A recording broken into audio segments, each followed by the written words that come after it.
Assalamualaikum warahmatullahi wabarakatuh. Perkenalkan, nama saya Eri Ronaldo Sinurat, jurusan Manajemen, Fakultas Ekonomi, Universitas Negeri Padang. Pada saat hari ini saya akan menjelaskan manajemen risiko.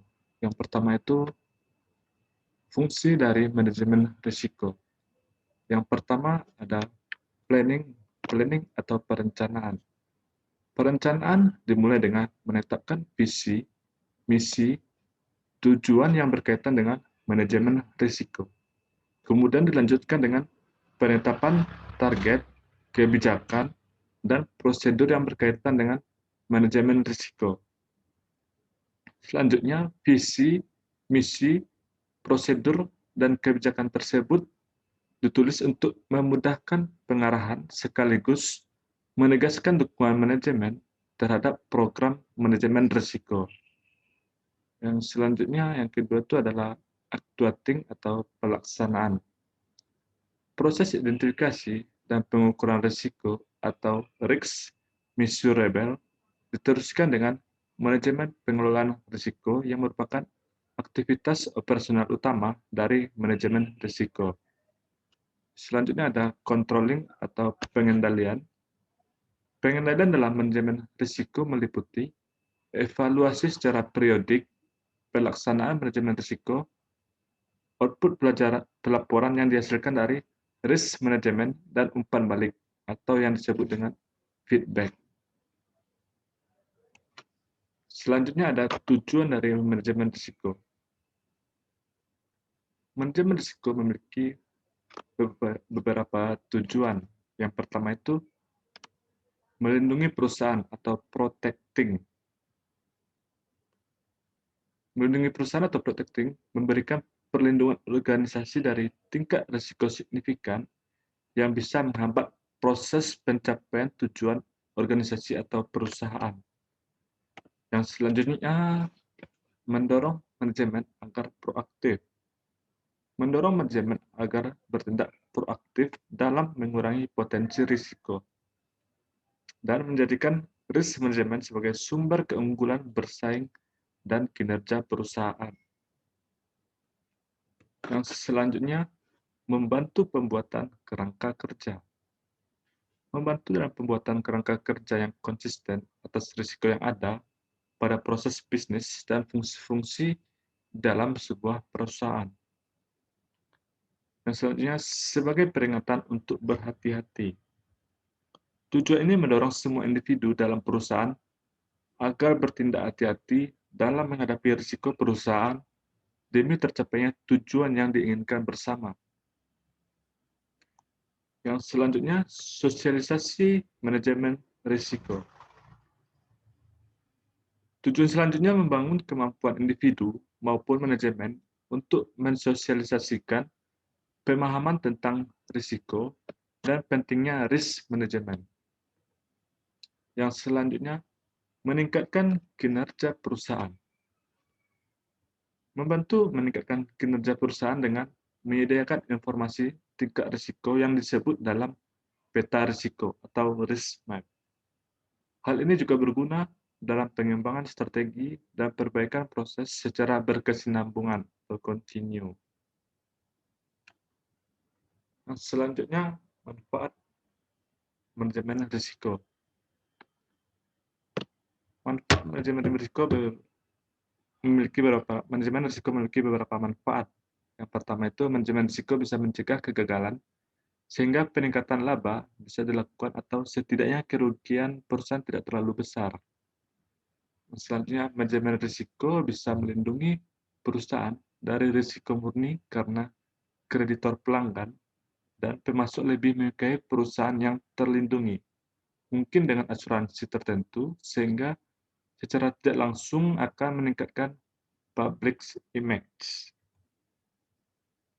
Selanjutnya, manajemen risiko bisa memberikan informasi dan perspektif kepada pihak manajemen perusahaan tentang profil risiko, serta perubahan yang mendasar tentang produk, pasar, lingkungan bisnis, dan perubahan lainnya yang diperlukan dalam proses manajemen risiko. Yang selanjutnya, Manajemen risiko bisa membuat cadangan yang memadai untuk mengantisipasi risiko yang terukur, sehingga potensi kerugian yang relatif besar bisa dihindari.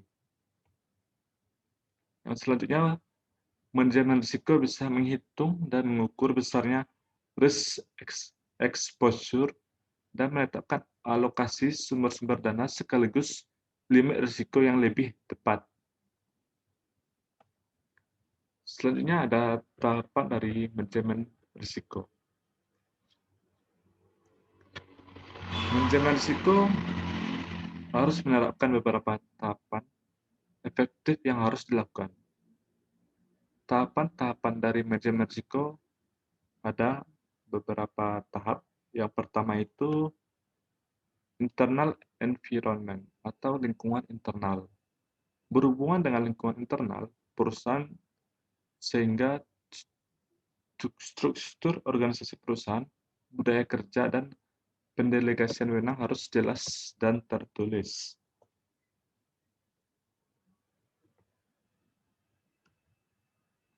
Yang selanjutnya ada objective setting atau penentuan sasaran.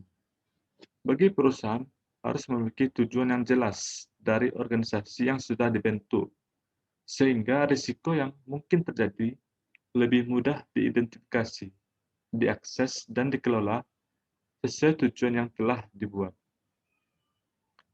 Yang selanjutnya ada event identification atau identifikasi peristiwa. Identifikasi peristiwa dilakukan setelah tujuan organisasi dibuat. Perusahaan juga harus mengidentifikasi kejadian yang berpotensi memengaruhi pencapaian dan strategi dalam kegiatan operasional.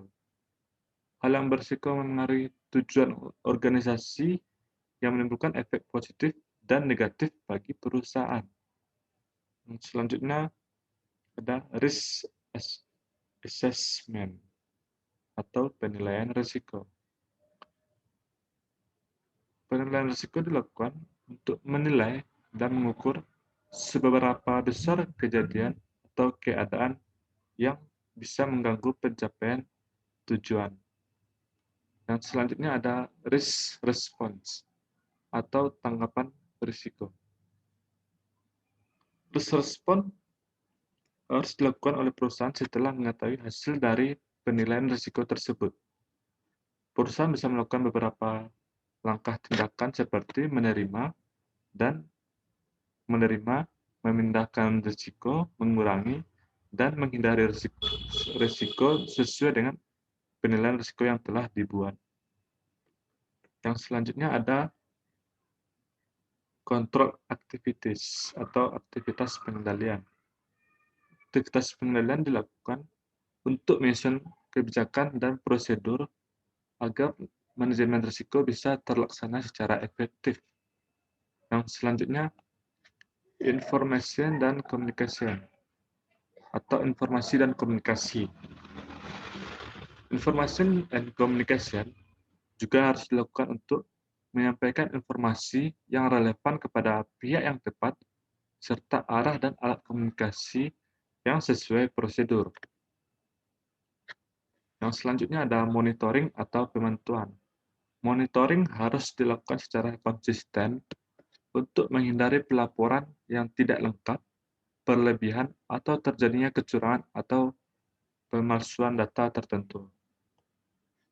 Baik, itulah sekian presentasi dari saya. Apabila ada kata yang kurang berkenan, mohon maaf. Sekian dan terima kasih.